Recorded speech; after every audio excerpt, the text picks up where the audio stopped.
Now enjoy this fun photo collage of some of your favorite stars and politicians who speak about the need to reduce our carbon footprint, but who are always on private planes. That's right, all of them. If you don't see a celebrity's picture here, it's because we weren't allowed to use it. Or their series got canceled. So, Bill Maher just completely exposed the jaw-dropping hypocrisy of Hollywood's most adored, woke darlings, and it was nothing short of pure, unfiltered comedy gold. I've said it before, and I'll keep saying it until people finally wake up. Trusting these self-righteous celebrities with your worldview is like handing a match to a pyromaniac and hoping for warmth. The sheer level of double standards these people live by would make even the devil himself raise an eyebrow in disbelief. From George Clooney's polished yet painfully performative politics to Bernie Sanders' millionaire morals wrapped in socialist slogans, Maher didn't just call them out, he obliterated them. Every smug soundbite, every hollow virtue signal, every sanctimonious Instagram post got burned to ashes under the bright light of his brutal honesty. And honestly, it was about time someone did it. Hollywood has been long overdue for this kind of reality check, and Maher delivered it with the precision of a surgeon and the humor of a stand-up legend. Humans are not good people. It's just not in us, including me. And I'm tired of living well, not a lie, but it's also something I never mention, but it's a new year, and I'd like to come clean. My name is Bill.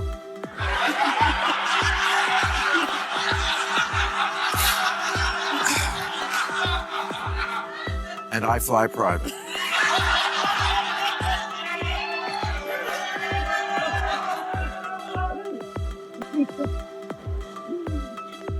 And so does every other person who calls themselves an environmentalist who can.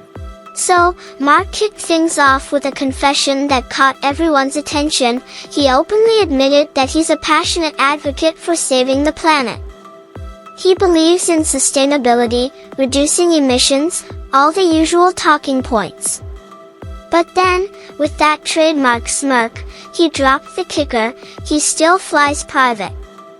And just like that, the irony was laid bare.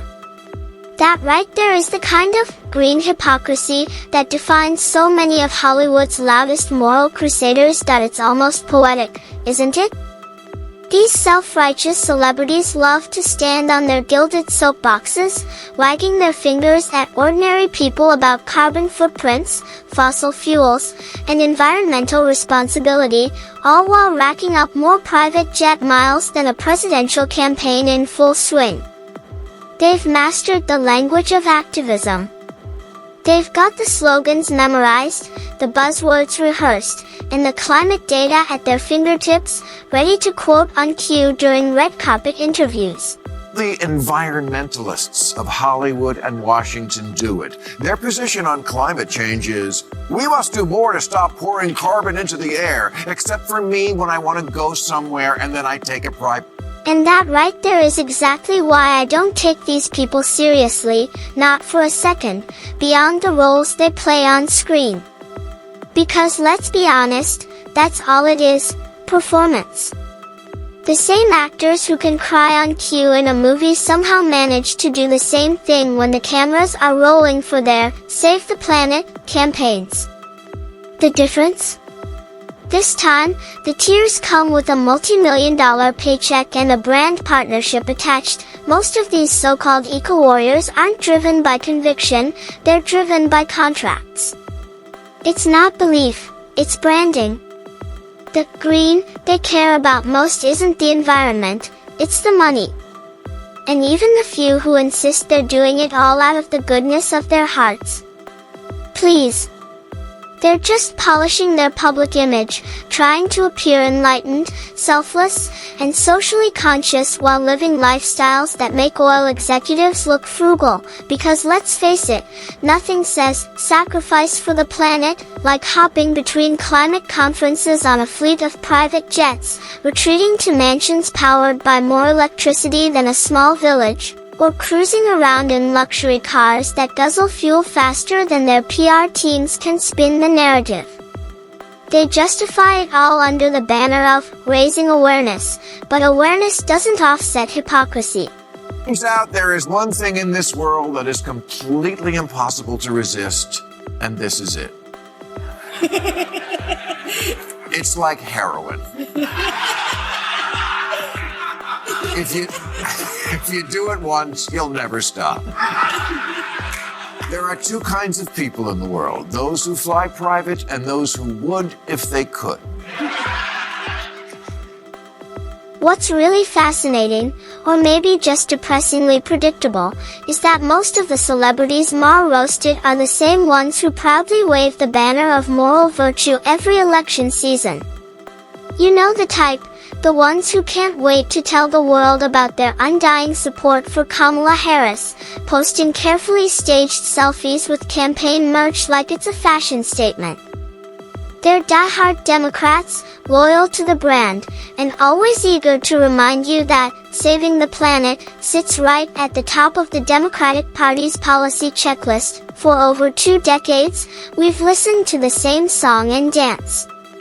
From award show podiums to red carpet interviews to their carefully curated Instagram lives, they've preached the gospel of environmentalism with the passion of modern-day prophets. Go green, they say.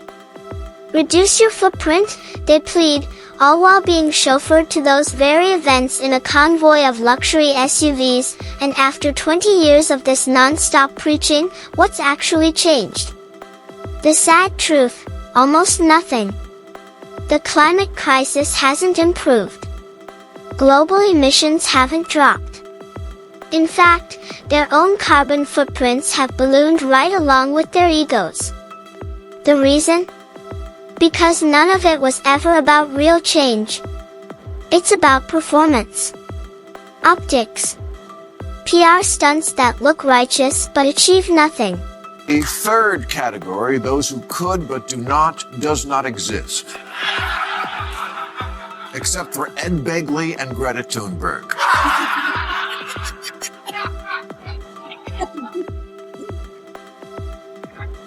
And that's why you never see a picture of her smiling. Ed and Greta, that's who walks the walk. Everyone else is full of, and I'm done being full of. Bill Maher's just being honest here, and, to be fair, I completely agree with him.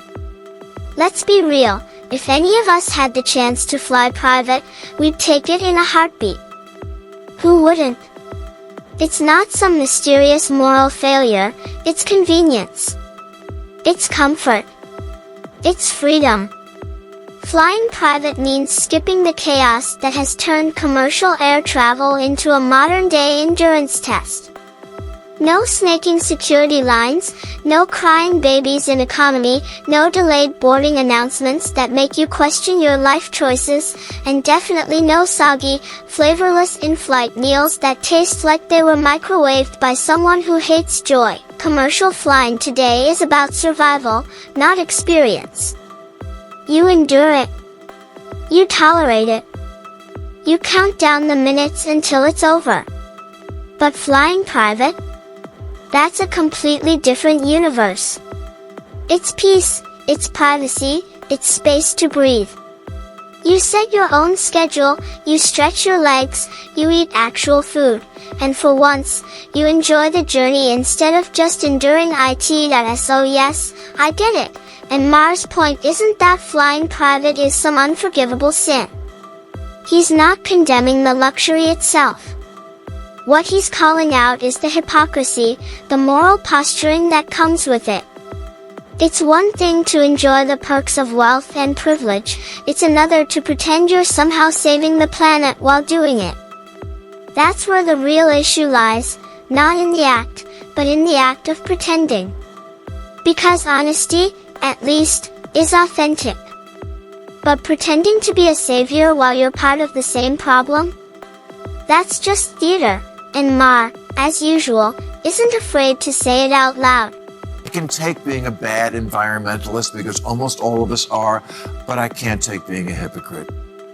Now, I always justified renting a plane because I only used it for work and literally could not get to most of my stand-up gigs on time any other way. How do you think I did it all those years? I said goodnight here at 8 p.m. and was on stage in Vegas at 10. But I don't need to do stand-up, like tomorrow night in Albuquerque. Now, I've got my fair share of reservations about Greta Thunberg. Honestly, I think she's more performative than passionate. There's something about her activism that feels rehearsed, almost phony. But credit where it's due on this issue, I actually agree with MAHER. Unlike the Hollywood elites who scream about saving the planet while zipping across the globe in private jets, Greta at least practices what she preaches. She walks the talk quite literally.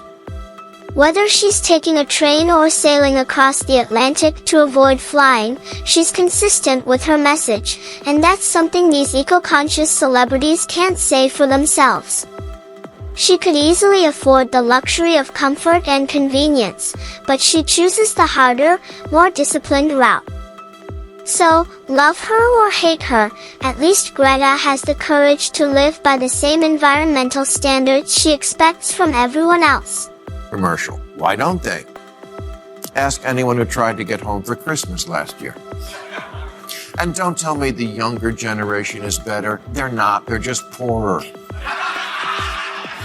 They're actually worse. This is who they look up to. The family where everyone has their own private jet. And kids love Bitcoin, which, to determine the value of, takes an amount of computer processing that uses more electricity than some whole countries. Kids could have projected that, but they didn't. They love it. Why? Because they want to be rich. Why? So they can fly private. Unfortunately, that's exactly what the Democratic Party has turned into, a masterclass in looking virtuous while doing the exact opposite. They've perfected the art of being both woke and hypocritical, often in the very same sentence. Once upon a time, they positioned themselves as the party of the people, the voice of reason, the moral compass of America. But peel back the curtain, and what you find isn't conviction, it's choreography. Every speech, every slogan, every so-called act of courage is carefully rehearsed to look righteous rather than be righteous. They'll fight tooth and nail for causes they don't actually believe in, not because it's the right thing to do, but because it earns them applause from Hollywood and validation from the media echo chamber. It's no longer about standing firm on principles, it's about chasing the next viral soundbite or trending hashtag. The message doesn't have to be true, it just has to sound good, and that's the tragedy. The Democratic Party, once the champion of working-class Americans, now spends more time policing language than solving problems. Every statement is crafted like a PR memo. Every word is vetted, polished, and sterilized to avoid offending anyone, even if it means saying nothing of real value at all. They tiptoe through public discourse like they're walking on eggshells, terrified of being called insensitive, problematic, or, heaven forbid, politically incorrect. Sorry, not sorry. I tried to do my part for the environment. I never had kids. The one thing worse for the planet than private jets. It's true, because then they have kids. I had the first generation Prius in 2001. It looked like a Tylenol gel cap. I was always handing my keys to valets who were driving a better car than me. I had the first Tesla in 2010, and honestly, both these cars sucked. The Tesla came up to about here on me. If I had a hard-on, I couldn't fit in this thing.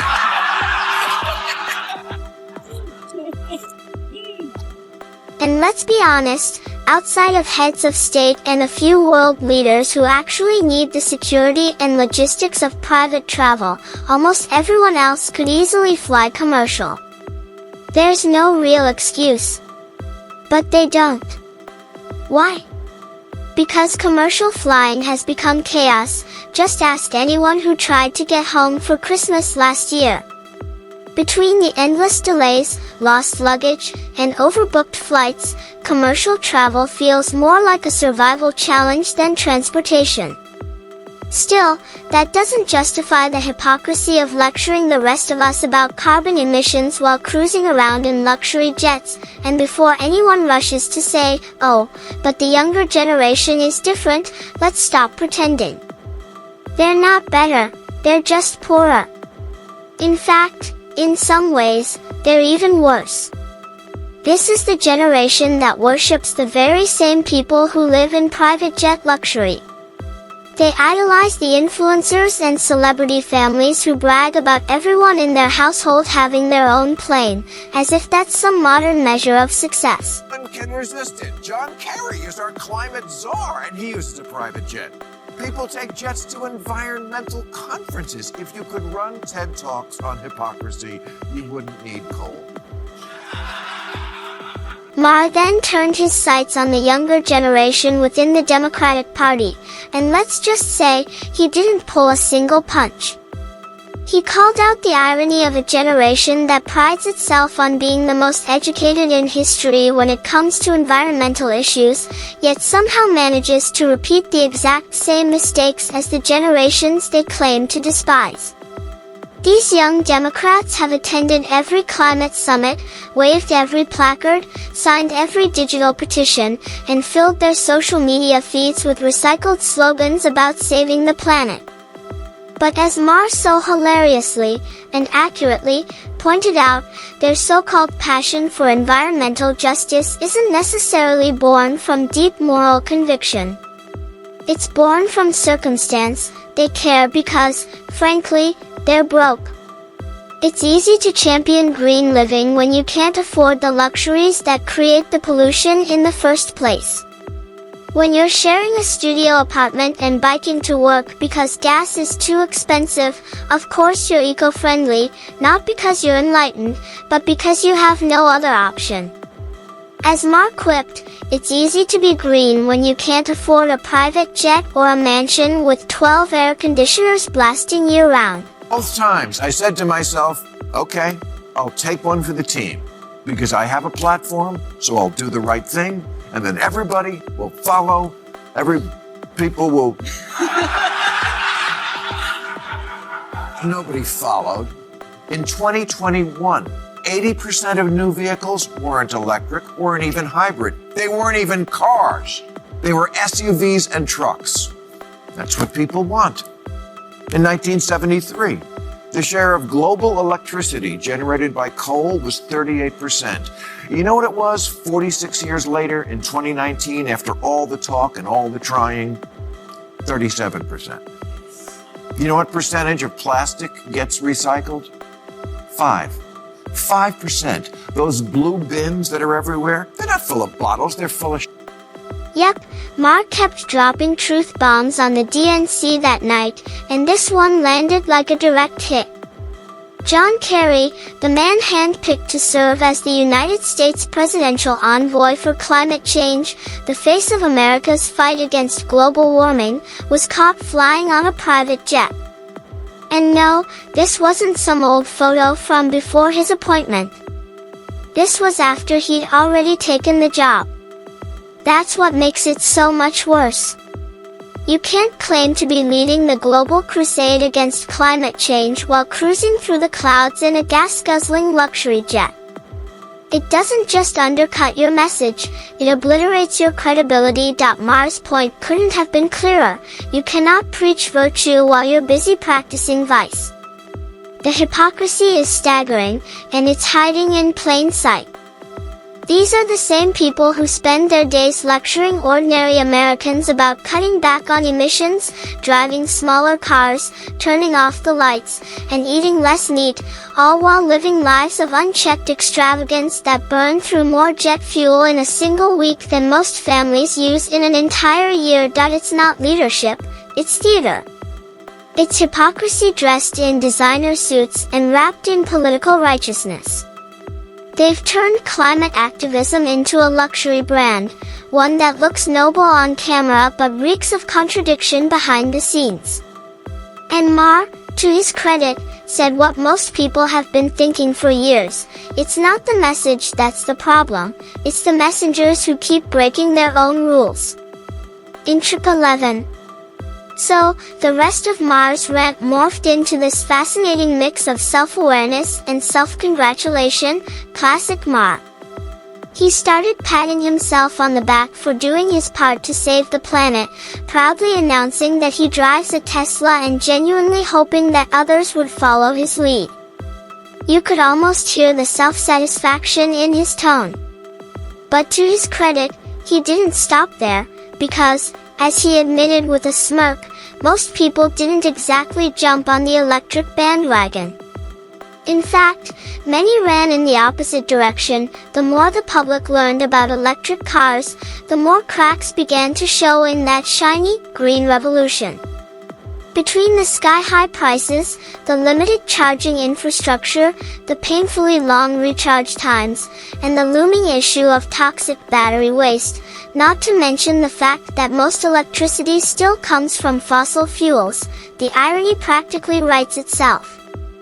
We were promised a clean, futuristic utopia, but what we got instead was a reminder that even good intentions can't outrun real-world complexity. MAHER, in his trademark sarcastic tone, nailed that point perfectly.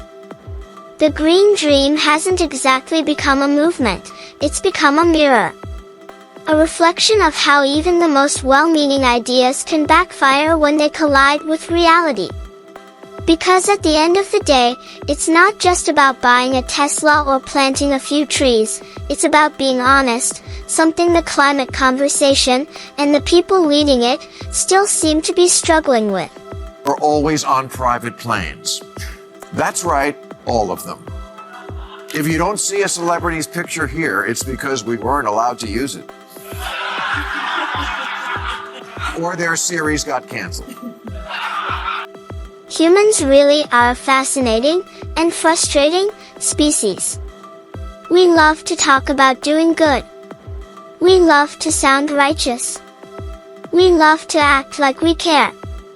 But when it comes time to actually live by the values we so proudly preach, most of us take the easier road. It's almost instinctual. We crave convenience over conscience. We'll post hashtags about saving the planet, then book the next cheap flight for a weekend getaway.